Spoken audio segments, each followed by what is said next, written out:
Hello YouTubers, my name is Attila Mate from Blue Sky Photography, and today I would like to talk to you about a very difficult topic, and that would be the best budget APS C size camera setup. Now I uploaded just not too long ago a video about the best budget Micro Four Thirds setup, and now this video we will speak about the APS-C size sensors and the APS-C size camera setup. And I have to tell you that this topic is very difficult because there are a lot of kind of options in APS-C size cameras and lenses. So I will try to choose some cameras which in my opinion are very good, and which I personally myself I had in my hand, I own them and I use them. So I have to tell you that this video is based on my experience with these cameras. So maybe not all the lenses, so maybe I didn't own all the lenses I will talk about, but the cameras definitely. So let's see a little bit about these cameras. So first of all, if we speak about mirrorless, because obviously over here we have the option of the mirrorless or the DSLR. Now if you want to go with older lenses, so you are able to use with adapters and these kind of things, and you want to go light, you know, not too much weight, you will have to go on mirrorless. On mirrorless world, there are major manufacturers, I will call, and there are some other manufacturers, Chinese manufacturers, but I wouldn't consider them, you know. So I will consider only the major manufacturers, you know. The major manufacturers would be Sony, Fuji film, you know, and Samsung maybe, but Samsung is, unfortunately, they finished, they don't do any more cameras, and that's really bad because the Annex one it was a great camera. So unfortunately Samsung has to stay out of this. But let's speak about the Sony and Fujifilm, because in my opinion they are the big manufacturers that worth, you know, to speak about. So first I would say that Fuji X-A10. Now if you want a little bit better lens selection, and if you want better customer support, and I would say you are more oriented towards portrait photography, landscape photography, and nothing moving fast, you know, then I would say Fuji X-A10, because this camera, it's very good price. It's $349 at this moment at the B&H Photo Video. Like I said, all the prices are coming from B&H Photo Video website, so you can check them. But if you look at the video, I don't know, 5 months from now, you know, probably the prices will be different, but most likely it will be cheaper than now. So the Fuji X-A10, it is $349 with kit lens, and I tell you, it's not the fastest camera, but in the same time you get into Fuji system and you will have the option after a while to buy the X-T20 or to buy the X-T1 or X-T10 or X-T2 or whatever you want.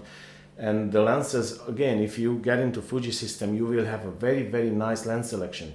And in my opinion, the Fuji lenses, they are not overpriced. They are fairly priced, you know, comparing with Sony lenses or comparing with Nikon or Canon or original lenses. I'm talking about, not third-party lenses, original lenses.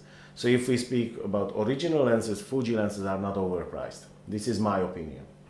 Now, if you want to get into some fast photography, which would be like sports photography, wildlife photography, where you need tracking, there is an option, which is the Sony A5100, which is $400 body only. Now the 5100, it is a 24 megapixel APS-C size sensor, and it has the same autofocus system like the A6000. I used to own the A6000. The 5100 is the same sensor, also the autofocus system is the same. It's just small little differences between the A6000 and the 5100. The example, if I'm not wrong, if I remember well, it doesn't have a viewfinder. The example, only the screen in the back. If it's a viewfinder, it's important for you, then you have to buy the A6000, which is $498 together with the kit lens, the 16 to 50 variable zoom lens, which is not a bad lens, by the way. But, and here comes the big but, and this is a problem why I left Sony. If you want to get into Sony system, you have to think very well, because lenses are very expensive. These cameras, they are on excellent price. If you want to get these cameras, go ahead and get them. But be aware that if you want to go further, if you want better cameras, the cameras and the lenses will be expensive.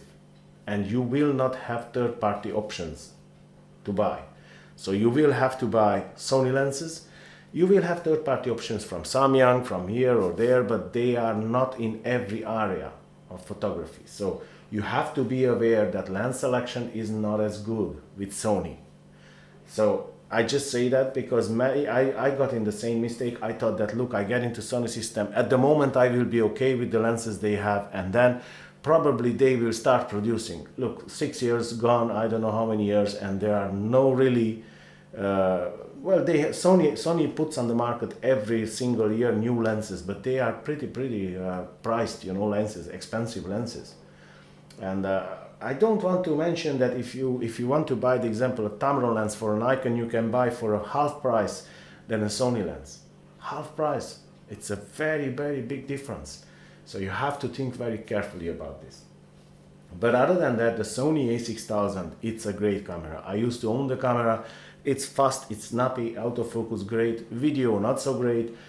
But other than video, the autofocus in video is excellent.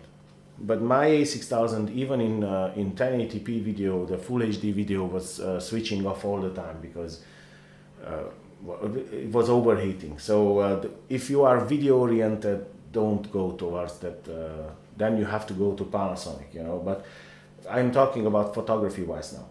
So the a6000, it is $498. Like I said, there's the a5100, which is cheaper, but it's only $50 difference, or kind of like that, you know, $100 difference. So I think it works much better to buy the a6000. Okay, now these are the mirrorless cameras I would suggest. I didn't go with the Fuji, I didn't go to the X-T10 or the X-T20 because they are a little bit expensive cameras. And well, the X-T10, it is like 500 euros, so it's kind of the same price like the a6000, you know, that you can consider as well, the X-T10. Now, let's go to the DSLR. And over here again, it's a huge variety, and you can buy a lot of kind of cameras, and it can be very confusing. Now, in my opinion, you have to decide, would I want to go professional in photography, or I just want to stay on hobby level? If you want to stay only for hobby, for yourself, then you can narrow down the selection. If you want to go on pro, then you have some different questions, and probably you will need some more money. But if you want only for your family, for hobby, then it's a little bit easier, and I will tell you why. Now, if you want, in my option, if you want to go professional, definitely choose Nikon or Canon, because their lens selection is the best what you can buy at the market at the moment. You have a lot of third-party options, great options from Canon, from Nikon itself. You have every kind of lens you want. That's not a question. The question is only if you have money for it or not, you know. But other than that, you have a lot of kind of lens selections. So that's why I would suggest to go towards Canon or Nikon. Now, in Canon or Nikon itself, everything depends about your money and your possibilities. You can buy Nikon 3000 series or 5000 series, the Nikon D5000, the example, or 5500. They are excellent cameras, great cameras for a beginning, the DSLR, you know. If you want a little bit more money, you can buy the D7100, which is a great camera. That is a pro level camera, or the D7200 even, which is a little bit expensive. But the D7100, I would say the first camera which is kind of good for professional work, you know. It has dual SD card slot, whatever you want, it's on it, you can do.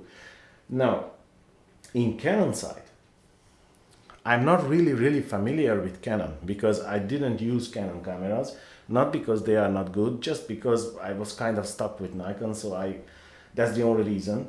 But I know pretty much about Canon cameras, and I know that they are very good in video. If you want 1080p video and great autofocus, Canon is the way to go.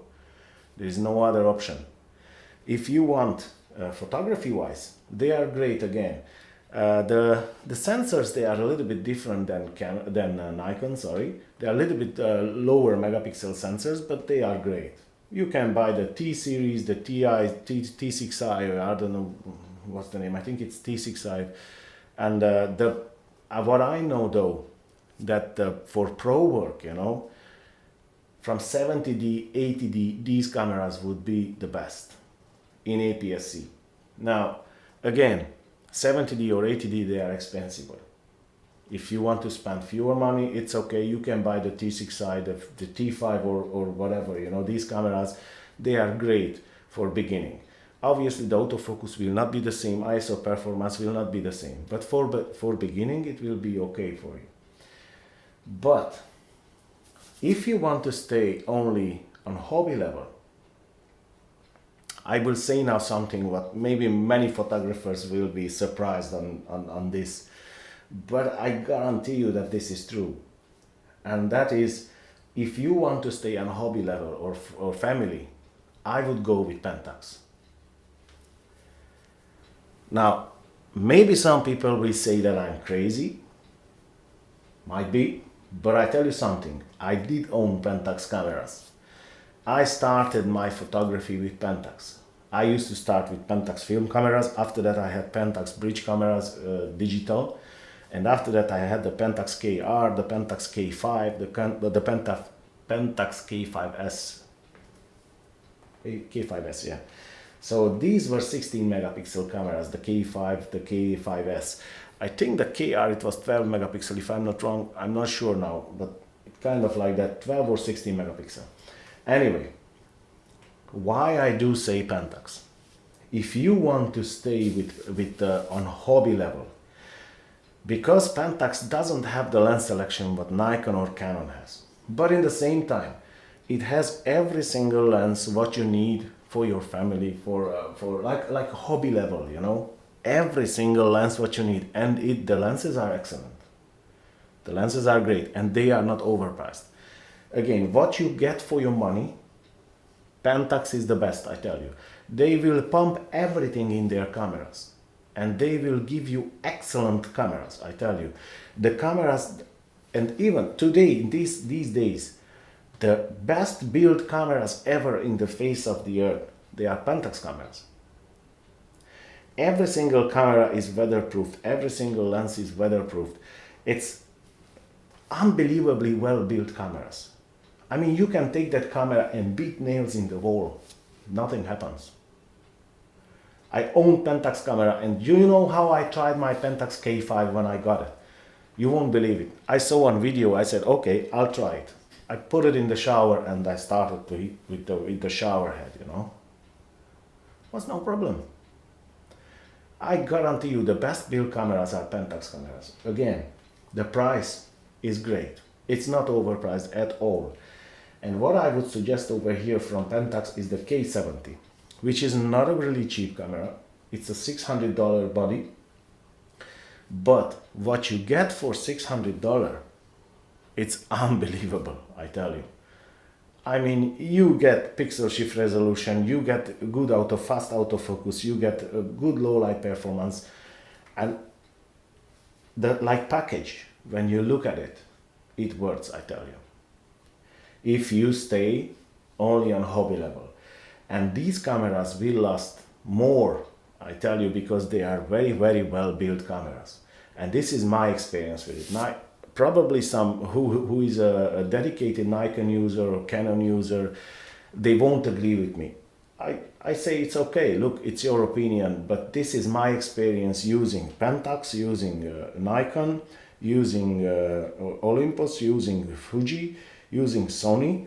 So I have a lot of experience with a wide range of cameras. And I tell you something, oh, I forgot Panasonic, yeah. But I tell you that Pentax, the build of Pentax cameras, there's no better camera, there's no better build camera like Pentax cameras. And let's not forget that you can, whenever you go, you can go on full frame with Pentax with the K1, which is again, it's one of the best full frame cameras, price-wise and build quality-wise, without any question. And you get a lot in that camera. I'm not saying that the ISO performance is the best. I'm not saying the autofocus is the best. No, the autofocus is not as fast as a Nikon D850 or something, but the price is only half. I mean, Pentax K1, it's only like $1,700. You know, it's not $3,500. But for that price, what you get, it's unbelievably good. But that's the full frame side. So lenses, what I would suggest with Canon or Nikon, you can have the options of Sigma Art lenses. I would suggest to look at Sigma Art lenses. 18-35 f1.8, 50-100 f1.8, and Samyang manual primes. They are the best. I use them, all of them. Great lenses, no question. The Sigma 18-35 and the 50-100 might have some focusing issues. But if you check it, send it back until you get a good copy. I never had issue with it. Or even the 18-35, I had issue with it, but I could live with it because the issue was not too big, you know, so I could live with it. I knew what's the problem and I was doing my shots according to that. Anyway, 18-35 I used mostly for landscape, so I didn't truck with this lens, you know, and the problem was when you were trucking something. So that's not a big issue. But image quality wise, they are the best lenses. Again, you can buy Tamron, they are expensive. Tamron 2470, Tamron 70-200, especially the generation 2 USD lenses, they are best, one of the best zooms. They are better than Nikon or Canon, I tell you. Not even price-wise, quality-wise. So, if you are Nikon and Canon, you can go that direction. If you stick with Pentax, like I suggested, then Pentax, its own, you know, has very, very good lenses and good prices. The Pentax lenses, actually, they are kind of the same price with the third-party lenses, maybe a little bit expensive than third-party lenses, but they are great. And what I would suggest is the Sigma 18-35, which is $800. You know, it's not a cheap lens, but it's not a very expensive lens. I would suggest, if you don't want to buy the Pentax 70-200 f2.8 zoom, which is actually the Tamron lens, it's only rebranded, the Tamron 70-200 generation 2 lens, even it looks like that. If you don't want to buy that, because that is $1,500, it is kind of expensive, because the Tamron 70-200, I think it's the same price. Yeah, generation 2, maybe $100 less or $150 less. But if you don't have money for that, you can buy the Pentax 50-135 f2.8, which is made specially for crop sensor, and that is $1,050 in P&H photo video at the moment, and that is equivalent of 70-200 on full frame. Now, I tell you something, these Pentax lenses, they are good by any means. I mean, you won't feel any difference if you use. Okay, I don't say that if you use a high megapixel camera like the Nikon D850 and you put the Tamron 70-200 f2.8 generation 2 on it, and you will put the Pentax lens and the crop sensor, you know, and you want to blow up the photo, you will see a difference. But if you don't blow up, you know, 200%, you don't notice any difference. They are so good. These lenses are very, very good. So, in my opinion, Pentax is good because prices are cheaper. You have all the lenses what you need for hobby. If you go for hobby, you have all the lenses what you need. But if you want to go pro, go Nikon or Canon. Or if you don't have enough money, go Nikon or Nikon lower, like the 3000 series, and you can buy third-party lenses. But in the same time, those cameras will not last and you won't get as much as with the Pentax K70. Pentax K70 is a great camera, I tell you. You can look at some videos, some YouTube videos, and you will see that it is a great camera. So, like I said, it's a little bit confusing because there are a lot of kind of options over here, but this is my opinion. And like I said, I use these cameras and I know what I'm talking about. And if you are kind of outdoor person, like you like hiking, you like biking, you like snowboarding or skiing or whatever, buy the Pentax cameras. They are the best built cameras, I tell you. They are dust proof, splash proof, whatever you want, not splash proof, waterproof you can say, because you stick in the water completely and it's nothing happens. I don't say that you can keep in the water for half hour, no. But you can stick in the water and keep it 5 seconds and take it out and no problem. So, if you have any other idea or any other opinion, you know, it's okay, please feel free and leave a comment down below. And if you want to add something to this video, feel free and leave a comment down below. This is my opinion. I think that I use these cameras, I use Pentax cameras, I use Nikon cameras. I didn't use Nikon cameras, I had in my hand, I tried several times, but I didn't own them. And I cannot talk about them really much, and this is a pity because Canon is a good system, you know, and I really like the photos, you know, what you can do with Canon cameras. But because I didn't own them, I can't really talk about them, unfortunately. But Nikon and Pentax, I own. I own different Nikons, I own different Pentax, I know what I'm talking about.